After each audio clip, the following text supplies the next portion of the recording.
Jangan merasa yang begini terus wah pokoknya Kemenkes ngomong harus benar gitu. Enggak Bu, kita sama-sama mau untuk bangsa ini lepas dari pandemi ini Bu. Lepas dengan baik. Nah begini, cara yang sama, beberapa kali cara yang sama, mengharapkan hasil berbeda. Nonsen Bu, ngopi ya Bu.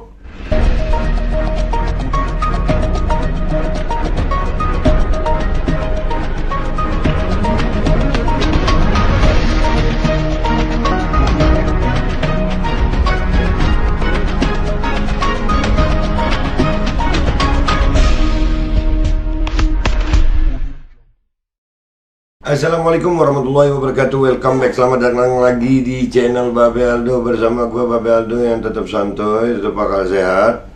Dan jangan lupa ngopi. Bismillahirrahmanirrahim. Alhamdulillahirrabbilalamin. Wassalatu wassalamu ala sayyidil mursalin Sayyidina Muhammadin wa ala alihi washabihi ajma'in. Rabbi shrah li sadri wa yassir li amri wa hlul 'uqdatam min lisani yafqahu qawli bijai nabi wa alihi.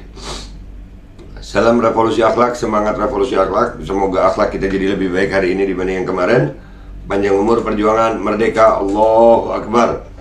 Oke guys, sebelum masuk ke konten, jangan lupa Kustul Hindi, ramuan herbal luar biasa yang bisa meningkatkan imunitas tubuh kita melawan segala macam infeksi, khususnya infeksi yang katanya dari luar ada virus-virusnya itu. Ya ini Kustul Hindi. Insya Allah pemesanannya bisa di deskripsi video ini. Dan masuk ke konten, masih lanjutan yang kemarin Ibu Siti Nadia Tarmizi ya. Yang kita lihat kemarin itu kan pembahasannya Bu Siti Nadia ini jubir Kemenkes loh. Ya tapi ya begitu ya. Ini pakai PowerPoint ya. Nggak ada data, nggak ada apa, cuman begini. Tapi nggak apa-apa ya, kita bahas satu-satu. Kemarin itu sampai 11.57 dari total 51 menit. Baik, kita lihat ya. Bismillahirrahmanirrahim. Memonitoring terjadinya efek samping. Nah, kita tahu ya apa yang terjadi dengan pandemi COVID-19, bahwa jumlah orang yang terpapar COVID sampai saat ini adalah 1,4 juta. Dan kita tahu dampak ekonominya seperti apa akibat kerugian COVID-19 ini, bahkan terjadinya penambahan pengangguran ya, dan pertumbuhan ekonomi tidak sebaik dengan apa yang kita rencanakan sebelumnya. Banyaknya juga kemudian pekerja-pekerja yang dirumahkan, kemudian aktivitas ekonomi tidak bisa berjalan, pariwisata seperti Bali yang betul-betul mengandalkan kegiatan pariwisata untuk kemudian masyarakatnya bisa mendapatkan penghasilan, ini juga sangat-sangat terdampak. Kemudian kalau kita lihat bukan hanya dampak ekonomi, dampak pendidikan. Anak-anak juga tidak bisa melakukan pembelajaran, akhirnya lebih banyak dilakukan PJJ, dan yang mungkin yang kita lihat bukan dalam 1-2 tahun semasa pandemi, tapi yang kita akan lihat generation loss yang akan terjadi sebagai dampak selama 2 tahun pengajaran yang harusnya memang kita lakukan secara luring, karena tidak semua anak-anak bisa belajar secara daring ya. Kalau enggak dari awal anak-anak mungkin sudah menjadi homeschooling, karena homeschooling itu sebagian besar adalah pembelajaran jarak jauh, tapi kan sebagian besar hampir 99% anak. Ini apa cuman gue yang ngerasa ini beliau ngomongin apa sih? Iya kagak nyambung gitu, jumlah terpaparnya segitu, terus kerugian ini. Oke, kita lanjutin. Apa nyambungnya kemana ini Bu? Anak kita belajar melalui luring ya, artinya bagaimana meningkatkan kompetensi, mengajarkan anak-anak itu terjadi pada saat pertemuan. Tapi dengan adanya COVID-19, otomatis pendidikan terjadi dampak yang luar biasa, dan ini sudah dilihat bahwa generation loss yang terjadi juga sebagai akibat dampak ekonomi. Itulah mengapa kemudian pemerintah memberikan opsi kepada orang tua untuk melakukan pembelajaran tatap muka. Ya, kita tentunya di masa pandemi ini belum ada obat COVID yang betul-betul ya. Artinya kalau kita tahu ini penyebab. Kata siapa Bu? Ibu data dari mana? Dari yang jumlah terpapar, orang yang terinfeksi, katanya terinfeksi, Yang sembuh lebih banyak daripada yang mati, Bu. Yang mati pun, ya, yang meninggal mudah-mudahan tidak mengurangi rasa hormat kami. Mudah-mudahan mereka ditempatkan yang di tempat yang baik. Ya, yang mati pun itu belum tentu penyebabnya adalah COVID itu tadi. Bisa jadi komorbid, dan itu sudah ada datanya. Ini kalau gua mau tampilin data, tapi gua biar aja lah, dibilang hoak nih. Ya, gua bilangin hoak aja dah. Jadi orang yang bilang gua hoax terus ngelaporin gue. Jadi enak kita buka-bukaan data. Habisnya Bu Siti, pihak Kemenkes diajak diskusi nggak mau ya. Yang terpapar dan sembuh lebih banyak, Bu. Fatality rate-nya itu ya di bawah 1% apa 2,5% gitu, kalau gua nggak salah. Iya, jadi apa, Bu, nggak ada obat gimana nih? Bahkan saya pribadi, Bu, buktinya masih ada. Itu kalau sesuai dengan alat PCR, ya, diagnosa alat PCR, saya sehari kena COVID 2 kali langsung sembuh. Jam 8 saya tes PCR, jam 9, jam 10, jam 11, jam 12. Tempatnya itu selisih sejam aja itu, daerah sekitar. Itu pertama negatif, positif. Yang kedua positif, kena ada gua COVID. Yang ketiga negatif, sembuh deh gue. Yang keempat positif lagi, positif kena lah gue. Yang kelima negatif. Jadi kata siapa, Bu, ikhtiarnya cuma dengan obat banyak, dan banyak juga yang sembuh kok. Lebih banyak yang sembuh, Bu. Ini adalah virus COVID, kemudian kita dapatkan obatnya. Ini sampai saat ini belum kita temukan. Berbeda mungkin kalau kita bicara mengenai virus HIV yang kemarin. Bu, minta maaf, ini cuma tentang imunitas tubuh, Bu. Kenapa jadi alay banget sih ya? Imunitas, dan tubuh kita punya natural immunity, Bu. Kan Ibu udah jelasin itu. Mestinya dites dulu titer antibodinya. Aduh, begini ya jubir Kemenkes. Ini nanti gue dibilang hoak lagi nih. Sok pinter lagi. Nggak perlu jadi orang pinter untuk jadi orang bener. Nggak perlu sekolah untuk tahu yang bener. Karena sekarang ini zaman keterbukaan informasi. Kita mau belajar kapan saja, di mana saja bisa. Kemarin juga sempat menjadi masalah pandemi ya di 40 tahun, 50 tahun yang lalu. Tapi dengan adanya obat ARV, kemudian kita tahu kalau kemudian kita sakit HIV atau positif HIV, tinggal kita minum obat HIV, maka virusnya sudah bisa terkendali. Ya. Jadi apa yang kita lakukan tentunya melalui dua hal yang paling besar. Selain tadi 5M atau 3M atau 3T yang tetap kita lakukan, kemudian pemeriksaan laboratorium untuk memastikan orang tidak melakukan aktivitas di tempat-tempat publik tapi merupakan orang yang beresiko untuk menularkan orang lain, dan satu lagi penggunaan aplikasi Peduli Lindungi sebagai dukungan teknologi informasi untuk memastikan orang, terutama orang tanpa gejala. Ini orang tanpa gejala, tapi bentar dulu ya. Itu nanti kita bahas. Bu, selama 2 tahun pemerintah dan ini Kemenkes memakai taktik cara yang sama menghadapi ini, tapi nggak selesai-selesai. Menggunakan cara yang sama untuk kondisi yang sama, lalu berharap hasil yang berbeda. Itu omong kosong, Ibu. Itu omong kosong, Bu. Udah tahu cara ini, udah pernah dari awal PSBB ke PPKM itu kan cuma beda hurufnya doang. Isinya kurang lebih sama. Apalagi itu Peduli Lindungi. Aduh, dengan cara begini berharap hasil yang berbeda. Gimana ceritanya, Bu? Ada cara-cara yang lebih. Gimana cara yang lebih? Ajak kita diskusi sama-sama, kita buka-bukaan data depan rakyat, pihak Kemenkes dan tim ahli dari kami.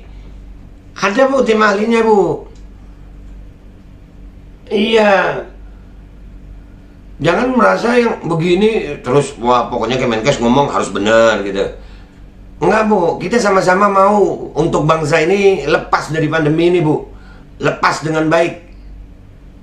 Begini, cara yang sama, beberapa kali cara yang sama, mengharapkan hasil berbeda. Nonsen Bu. Ngopi ya Bu. Ngopi dulu ya Bu sebelum Ibu lanjut. Saya ini pemain bola dulu Bu. Jadi kalau kita ini dalam keadaan pertandingan, terus kita dalam keadaan kalah, pelatih itu mikir, ini pakai taktik yang berbeda, nggak boleh taktik yang sama. Kalau yang sama makin hancur kita. Ini kita kagak. Pandeminya sama, virusnya sama, caranya sama, hasilnya minta beda. Ya omong kosong Bu. Omong kosong lah. Caranya harus yang beda Bu. Gimana caranya? Ayo duduk sama-sama Bu, depan rakyat. Supaya kita nggak cuma nyali medsos. Dan ini buat orang-orang yang ngerasa gue ini hoax atau apa, ayolah. Ayolah, jangan cuma komentar nyali medsos. Ini pandemi bukan pandemi medsos saja ini. Fakta di lapangan. Dan kalau ada yang bilang, no kayak si Zen yang keribu rambutnya tuh. Wah, aduh itu tahu apa? Dunia ini, dunia. Lu kira yang seperti gue begini nih cuman di Indonesia? Nih tanggal 12 bulan 12. Aksi menolak mandatori vaksin secara global. Ayolah Zen, panggil dah, siapa dah? Bu Kemenkes, mudah-mudahan Bu Kemenkes mau nih. Kita sama-sama Bu punya niat baik untuk menghentikan pandemi ini. Coba bayangkan orang tanpa gejala dan orang yang kontak erat itu dia beraktivitas di dalam tempat-tempat publik dan pasti akan menyebabkan penularan kepada orang lain. Dari mana Bu orang sakit itu pakai tanpa gejala? Kalau tak ada gejala ya tidak sakit Bu. Gimana ya? Orang tanpa gejala ini baru aja nih. Orang tanpa gejala nih, serius. Kita ditakut-takuti orang tanpa gejala bisa menularkan. Itulah akhirnya. Nih ya contoh Bu ya, contoh aja buat Ibu yang terhormat Kemenkes. Tapi masker nih, ini masker. Ini kan wajib nih, pakai begini. Berarti ini alat, mestinya itu digunakan kalau secondnya, bekasnya, itu berarti limbah berbahaya ya Bu. Kemenkes berarti bersalah itu, karena berserakan di jalan-jalan itu. Limbah masker itu. Jadi ya Allah, ini gimana ya?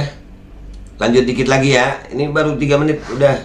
Nanti kita terusin lagi Bu Siti Nadia Tarmizi nih. Gak apa-apa, panjangin dikit ya. Dan kalau satu orang menularkan atau berkontak erat dengan 10 orang, 10 orang berkontak erat lagi dengan 10 orang. Bayangkan kalau 10 kali 10 sudah 100. 100 ditambah lagi 10, 1000. Jadi dalam hitungan hari akan begitu banyak orang yang terpapar. Walaupun Bu, Ibu ini Kemenkes, jangan pakai asumsi, pakai data dong.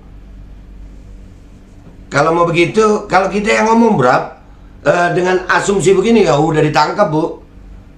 Udah ditangkap, nggak boleh berasumsi. Datanya mana Bu? Jangan pakai bayangkan. Karena kalau cuma pakai bayangkan Bu, minta maaf dengan segala hormat Ibu Siti Nadia Tarmizi, Jubir Kemenkes, dengan segala hormat, Ibu ngebayanginnya aja yang jelek. Padahal cuma bayangan. Coba bayangin yang baik. Nih, saya kasih contoh Bu, bayangan yang baik. Wah, orang tanpa gejala berarti sudah terinfeksi, sehingga dia bangkit natural immunity-nya, dia tidak menularkan. Jadi bayangannya bayangan baik gitu. Ini Ibu membayangkan yang sakit. Kita kayak ditakut-takutin aja Bu. Kita ini Bu, tubuh kita punya natural immunity Bu. Masa Ibu nggak tahu sih? pun mungkin tidak semuanya menjadi sakit. Tapi kita tidak ingin karena keterpaparan inilah yang kemudian berisiko pada orang-orang yang tidak memiliki imunitas. Tapi kalau kemudian orang yang satu kita bisa cegah yang orang positif, tapi kalaupun orang terpapar itu sudah mendapatkan vaksinasi, maka tadi akan terjadi terlindungi. Nah Bu, kalau ada orang-orang yang Ibu kesian nih, Ibu bilang bisa saja kepada orang yang tidak memiliki imunitas, ya itu yang dicari Bu. Tes imunitas tubuh manusia nih, jangan disamaratakan. Gara-gara ketakutan ini, orang tanpa gejala, orang yang lagi sehat pun bisa jadi orang tanpa gejala, nggak boleh keluar. Ya kapan selesainya ini pandemi Bu? Begitu aja terus Bu ya.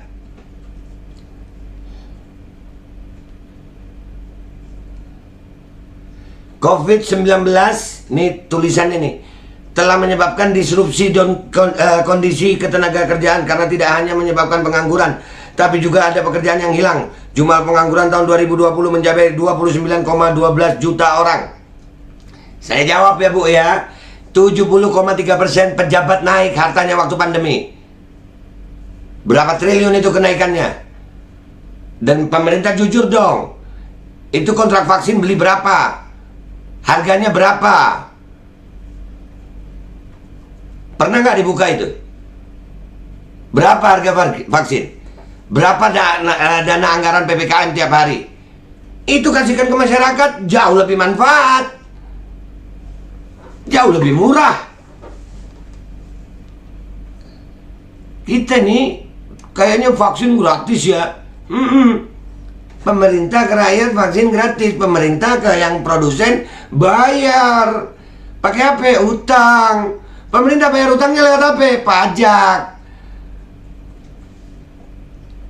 Dan kita sebagai rakyat yang bayar pajak itu. Dari mana Be? Lu beli rokok pajak, lu beli beras pajak, lu beli snack pajak, lu beli apa-apa aja pajak. Perusahaan yang tinggi besar-besar itu nggak nanggung pajak. Kenapa? Harga pajak dimasukkan ke harga jual. Terus ibu bilang pengangguran begini. Lah uang itu tadi kasihkan ke pengangguran Bu. Aduh, ya Allah. Ini udah 14 menit gue nih. Panjangin dikit ya, nggak apa-apa ya. Nanti Bu Siti masih panjang nih. Gue bahas semua Bu. Pembahasan ibu di webinar ini saya bahas semua. Saya berharap ibu dan pihak Kemenkes memanggil gitu, Bapak Aldo ini, apakah dia ini berbicara sesuai fakta dan data? Buktikan. Panggil Bu. Apakah saya penyebar hoax? Apakah saya bohong? Panggil. Duduk sama-sama. Kalau memang saya salah dengan data saya, hukum saya. Tapi kalau saya benar, dirubah caranya pihak Kemenkes. Jangan begini dong, kesian rakyat. Ibu nggak kesian sama rakyat, pengangguran segitu banyak. Belum lagi orang-orang yang takut Bu dengan mandatori ini. Masa nggak kesian Bu? Ya Allah. Jadi udahlah, ini yang episode kedua nih masih panjang nih. Tapi nggak apa-apa, ini sampai di sini dulu ya. Jadi yang ini kesimpulannya adalah gimana ya Kemenkes kok pakai asumsi begitu ya? Bayangkan, ini gimana ini? Ilmu kesehatan, data dan fakta dengan kata-kata bayangkan. OTG, ngebayangin aja jelek Bu. Dan kalau bicara soal angka pengangguran meningkat, ya coba pemerintah buka berapa harga kontrak itu vaksin. Beli berapa pemerintah emang? Wah, sampai pengawalannya aja begitu. Untuk ngawalnya itu aja ongkosnya khusus ya Bu ya.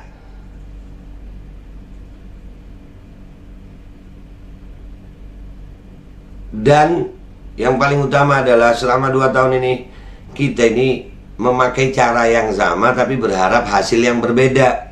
Itu nonsen Bu, omong kosong. Beda taktik dong. Ngadepin keadaan yang sama untuk mengharapkan hasil yang berbeda, ya pakai beda taktik Bu. Bukan dengan taktik yang sama. Yang sama begini terus. 3M, 3T kah, HP itu. Caranya itu mulu. Terus minta hasil beda. Dan perlu diingat Bu, bangsa Indonesia, manusia itu punya natural immunity. Kalau memang natural immunity orang itu beda-beda, ya perbedakanlah, jangan disamaratakan gitu loh. Ini semua disamaratakan dengan asumsi.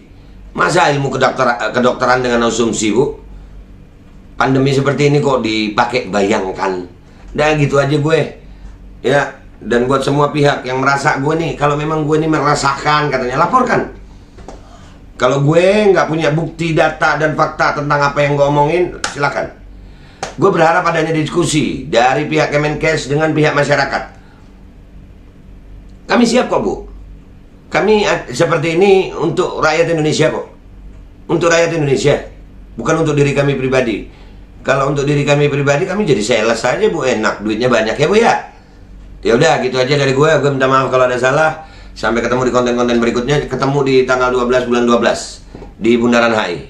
Ya, itu aja ya. Wabillahi taufiq wal hidayah. Wassalamualaikum warahmatullahi wabarakatuh. Jangan lupa subscribe, share, like,